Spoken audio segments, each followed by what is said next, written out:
ঘটনাস্থল কোচবিহারের দিনহাটার নাজিরহাট। নবম শ্রেণীর এক ছাত্রীকে খুনের অভিযোগ। জনতার তাড়া খেয়ে পালাতে গিয়ে ছাদ থেকে পড়ে মৃত্যু অভিযুক্ত যুবকের। স্থানীয় সূত্রে খবর, সোমবার সকালে নূপুর দাস নামে ওই স্কুল ছাত্রী টিউশন পড়তে যাচ্ছিল। নাজিরহাটের বকুলতলায় ছুরি নিয়ে তার উপর চড়াও হন পলাশ সরকার নামে স্থানীয় এক যুবক। ঘটনাস্থলে মৃত্যু হয় নূপুরের। প্রত্যক্ষদর্শীদের দাবি, জনতার তাড়া খেয়ে স্থানীয় একটি স্কুলের ছাদে উঠে যান অভিযুক্ত পলাশ সরকার। পালাতে গিয়ে ছাদ থেকে পড়ে গুরুতর জখম হন পলাশ। দিনহাটা হাসপাতালে নিয়ে যাওয়ার পথেই তার মৃত্যু হয়।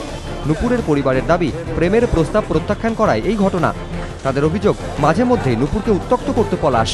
পুলিশেরও প্রাথমিক অনুমান, প্রণয় ঘটিত সম্পর্কের জেরেই এই ঘটনা।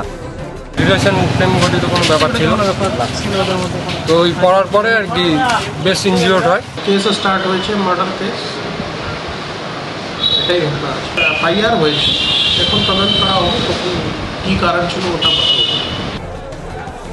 যদিও গোটা ঘটনায় পলাশের পরিবারের তরফে কোনো প্রতিক্রিয়া পাওয়া যায়নি। ঘটনার পেছনে আরও কেউ যুক্ত কিনা তাও খতিয়ে দেখছে পুলিশ। দেবাশিস মুখোপাধ্যায়, এবিপি আনন্দ, কোচবিহার।